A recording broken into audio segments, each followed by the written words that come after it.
Welcome to DowerChin.com. Today we're going to take a look at a comparison between the Logitech BLOK keyboard case versus the Belkin Qode Ultimate Keyboard case for the iPad Air 2. Now, unfortunately, I don't have two iPad Air 2s, so we're going to have to swap between the two, and we'll talk about the merits of both cases. They run about the same price point. They're about $130 or so for each one. And so we'll take a look to see how they both compare, and you can decide for yourself which one might be a good one, might be a good fit for you. So, all right, first thing first, take a look, and basically you can see the how much heavier or how much bigger the tablet becomes in each one of them. So you can see that the BLOK is quite a bit larger than the Qode here, and you can see that from here. The BLOK is a bit more substantial. It is, but you can notice the edges that they claim the edges for it. Now, the one thing, if you didn't see my review video about the BLOK is Logitech's entry into pretty much a pretty sturdy case for the iPad Air 2. Their claim to fame is the material here and the design. Is the material is sort of like almost like a thick eraser type material, so it's a thick rubbery type material.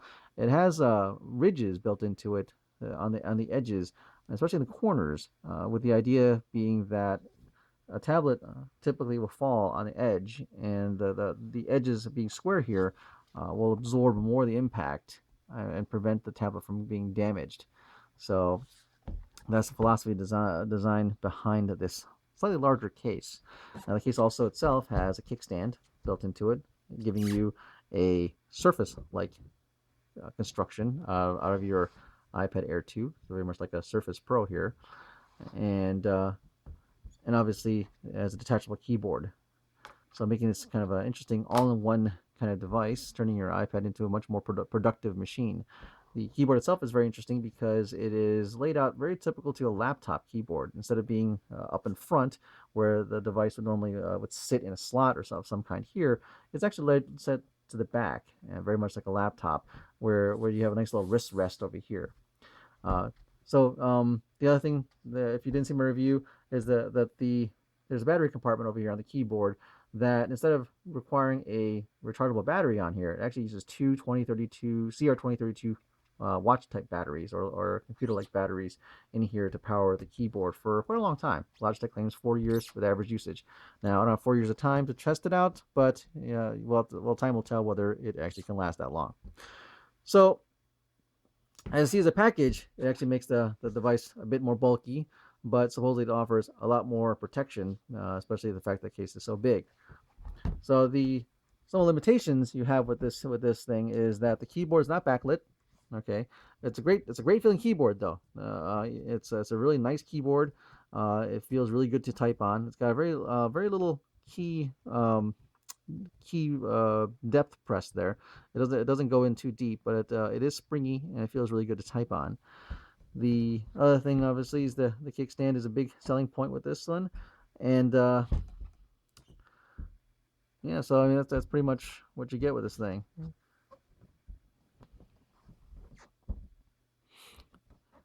You're also kind of locked into a landscape mode, so you're kind of in a widescreen mode. So some people that may be a problem. It's something you don't have the option to say use it in this fashion. Although you sort of can, but not really, because the kickstand itself isn't really made for it. Although you could stand it up this way, it'd be more of a real straight on as opposed to an angled setup. But it's there. So let's go take a look and see how it compares to the Belkin. I'm gonna pause the video while I kind of take this thing out, because it's gonna be kind of a bit of a project to get this thing out of this case. So I'll be right back. Okay, so now I place my iPad Air 2 in the Belkin Qode Ultimate Keyboard case here, and we'll just kind of move to the side, and we'll take a look at this one. So obviously it's a thinner form factor. It's a bit smaller. It's a little more of a traditional type of keyboard case. So if I open this up, see the keys are more front facing as opposed to the back that the Logitech has. Now, of course, because of that, it has two modes where you can basically sit it in this angle or this angle. So you have different angles that you can use with this. Now, obviously it's not a kickstand, and you can use the keyboard detached. So the keyboard does detach from the side, so it kind of just yanks off like so, and then you can lay this flat. Now you can use the keyboard on its own detached. I did actually, it took me a little while to figure this out, but if you kind of move this into the edge here, so the light goes on, and so the keyboard kind of sits and is actually fully functional in that fashion. Or you can simply just not use it and flip it over and kind of leave it to the side. So the interesting thing about this is this flap here is actually kind of interesting. So it's magnetic, so it kind of slips to the side and kind of grabs the tablet, and then you can kind of position it like so, and it's pretty strong for the most part, but you won't be able to hold it via the device. But and once it's in place, it's actually a pretty strong magnet. The one thing, because of the way this is, it does offer you one interesting thing. You can actually position your tablet like so. It'll actually magnetically snap on, and you can kind of position it this way, and it stays. And now you can use it in a portrait mode to be able to work in both these areas where it sits on. That's actually kind of a really cool feature that the Logitech one does not have. So obviously, being this as a standard traditional type of keyboard, tablet keyboard, it does require the use of a charger. So if I can find where the port is back here, micro USB charging port in the back here, and you have your ample space for the keys. So the interesting thing about this as well is that this actually has the option to use it with two devices. You can see over here it's got a Bluetooth 1 and Bluetooth 2, so you can actually use it, say, oh, I want to use it with two tablets or a phone and a tablet, which is really quite handy. Something that is unique to this keyboard. Now the interesting thing also is you can do with this is there is backlighting. So backlighting is an option on this keyboard. So if I were to hit the FN key and turn the lights down real quick, you kind of see that there is some backlighting on this. Different levels of it. So off, on, and then off. So it actually has backlighting, which is something really kind of neat that the Logitech does not have as well. Turn the backlights back on, and let's go, and I can simply just touch this and it goes in place, and I can angle it like so, and let's turn the device on. So I can go back in here and begin typing right here.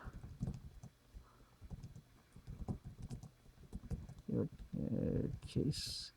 It's a really weird name. Qode case. There it is. The keyboard also is very nice to use.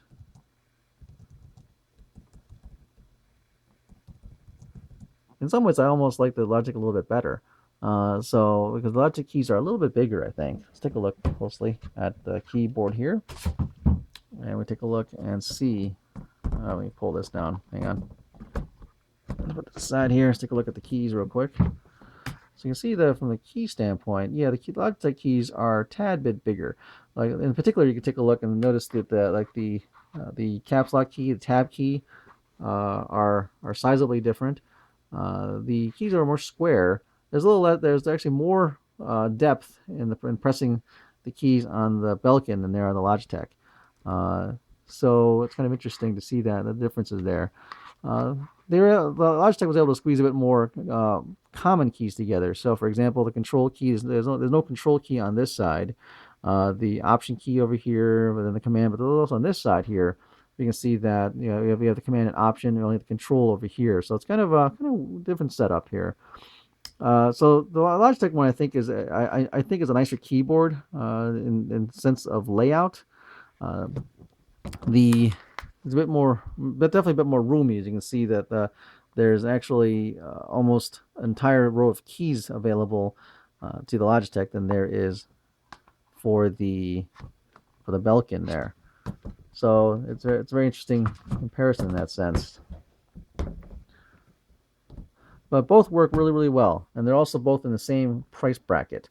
So I think there's a bit more to getting used to because the keys are a little bit smaller on this one than compared to the Belkin. But obviously, even with the rechargeable battery, it's very thin in comparison to the keyboard over here.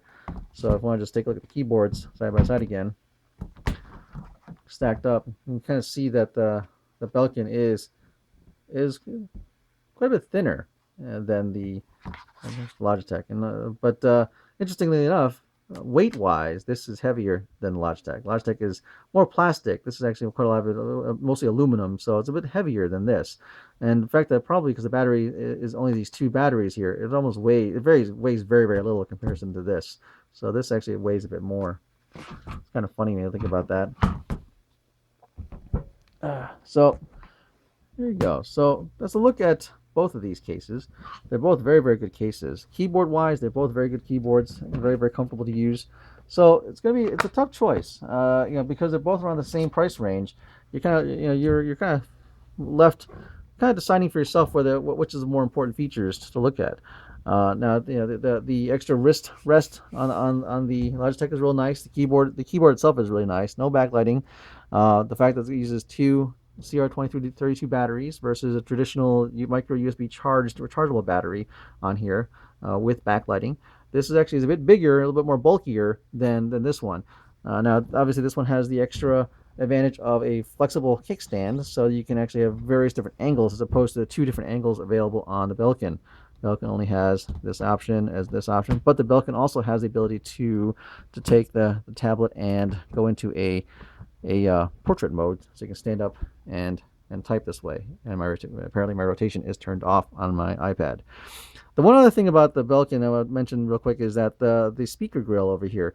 Now the Belkin itself, the case, sort of from this angle here blocks the sound. However, it's further out this way and has a there are channels for the speaker, so it actually kind of channels the speakers and kind of shoots it forward towards you as opposed to leaving it funneling out towards the side. So that's a little bit of an interesting design decision that Belkin had done. So I think that kind of about covers it. So the two different keyboard cases for you to look at: the Belkin Qode Ultimate Keyboard Case and the Logitech BLOK Protective Keyboard Case with keyboard case. Sorry about that. Logitech BLOK Keyboard Case. So interesting options. It's nice to see that there's two good, albeit expensive, but very nice keyboard cases for your iPad Air 2. If there's any questions or something I have not seen, I have not talked about, or something you want to see, please let me know. I'll do my best to answer any questions about these. Thanks for watching.